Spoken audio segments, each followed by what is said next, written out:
বর্তমান অন্তর্বর্তীকালীন সরকার একটি অধ্যাদেশ জারি করতে যাচ্ছেন, যেটার খসড়া চূড়ান্ত রিপোর্ট অনুমোদন হয়ে গিয়েছে। দু একদিনের মধ্যেই সেই অধ্যাদেশটা জারি হবে। ইতিমধ্যে অনেকেই এই অধ্যাদেশের খুঁটিনাটি সম্পর্কে জেনেছেন যে অধ্যাদেশে কী ধরনের জিনিস থাকতে পারে। একটি গুরুত্বপূর্ণ তথ্য আজকে ইত্তেফাকে প্রকাশিত হয়েছে। সেখানে বলা হচ্ছে অন্তর্বর্তী সরকারের উপদেষ্টা হতে পারবেন না কারা এই অধ্যাদেশে পরিষ্কারভাবে উল্লেখ করা হয়েছে। অন্তর্বর্তীকালীন সরকার অধ্যাদেশ 2024-এর খসড়া অনুমোদন দিয়েছেন ডক্টর মোহাম্মদ ইউনূসের নেতৃত্বাধীন উপদেষ্টা পরিষদ।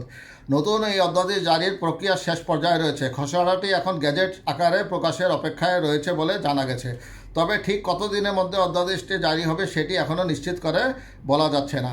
প্রয়োজনীয় সব দিক মাথায় রেখেই খসড়াটি প্রস্তুত করা হয়েছে। যতটুকু জানি খুব শিগগিরই সেটি গেজেট আকারে প্রকাশ করা হতে পারে, গণমাধ্যমকে বলেছেন সরকারের ঊর্ধ্বতন একজন কর্মকর্তা। সরকারের পক্ষ থেকে এই অধ্যাদেশটি নিয়ে স্পষ্ট করে কিছু বলা না হলেও সিনিয়র আইনজীবীরা বলেছেন সরকারের একটি আইনি বৈধতা দেওয়ার জন্যই এই অধ্যাদেশটি করা হচ্ছে। অধ্যাদেশে উপদেষ্টা নিয়োগের কিছু শর্ত যুক্ত করা হয়েছে।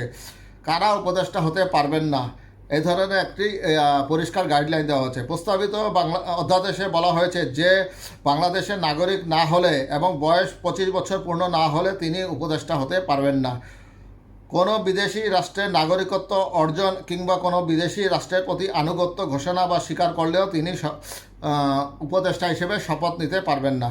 একইভাবে কোনো ব্যক্তি যদি আদালত কর্তৃক অপ্রকৃতস্থ অর্থাৎ পাগল বলে বিবেচিত হন বা দেউলিয়া ঘোষিত হওয়ার পর দায় থেকে অব্যাহতি না পেয়ে থাকেন, তাহলেও তিনি উপদেষ্টার পদে বসতে পারবেন না। আর নৈতিক স্খলনজনিত কোনো ফৌজদারি অপরাধে দোষী সাব্যস্ত হয়ে অন্তত 2 বছর কারাদণ্ডে দণ্ডিত হলে এবং মুক্তি পাওয়ার 5 বছর পার না হলে তিনি উপদেষ্টা বা প্রধান উপদেষ্টার পদে পদায়ন করতে পারবেন না।